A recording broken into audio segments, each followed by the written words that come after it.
Bismillahirrahmanirrahim. Paslun ari ieu eta hiji pasal. Waladi jeung ari anu yujibu ngawajibkeun ieu ladzi al-ghusla kana adus. Eta sitatu asya'a aya genep pirang-pirang perkara. Salah satun ari anu tilu eta tastariku narima rerejengan ieu piha dina ieu salasa. Saha ar-rajulu pirang-pirang lalaki wan nisa'u jeung pirang-pirang awewe. Wahia jeung ari ieu salasa eta iltiqaul khitanaini patepungna adua anu dihitan. Wa inzalul maniyyi jeung kaluar cai mani wal mautu jeung maut. Wasalah satun jeung ari anu tilu eta tahtasu dari matang tu biha kalawan ieu salasa. Saha an-nisa'u pirang-pirang awewe. Wahia jeung ari ieu salasa eta al-haidu kahiji haid wan nipasu jeung kadua nipas wal wiladatu jeung katilu ngajuru. Jadi aya genep perkara anu matak ngawajibkeun kana adus. Anu tilu ieu mah bisa terjadi nana teh ka lalaki jeung ka awewe.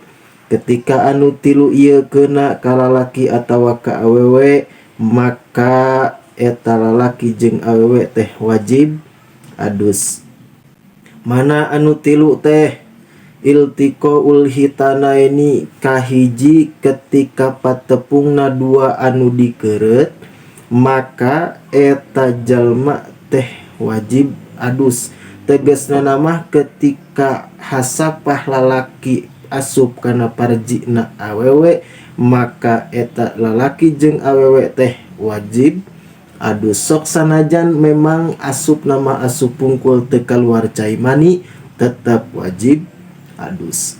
Wa ingzalul maniyyi kaduana kaluar cai mani, imma pucara diasupkeun kana parji awewe kaluarna nama, wa imma ku secara naon wae, ku secara ngimpi, ku secara biadi, ku sorangan.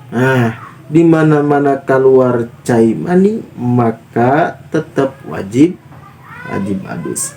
Wal mautu jeung maut, ketika jalma geus datang ajalna, titis tulis ti ajali geus tepi kana waktuna maut, maka eta jalma wajib diadusan. Wasalah satun tah nu bieu tilu mah hiji patepung dua nu dikeureut, kadua ingjalul mani kaluar cai mani, katilu maut. Eta mah rerejengan rek lalaki rek awewe. Ketika datang anu tilu eta, ketika kena anu tilu eta ka dirina, maka eta jalma teh wajib adus. Wasalah satun nu tilu deui mah tahtasu biha an-nisa, ieu mah tangtu pikeun awewe hungkul.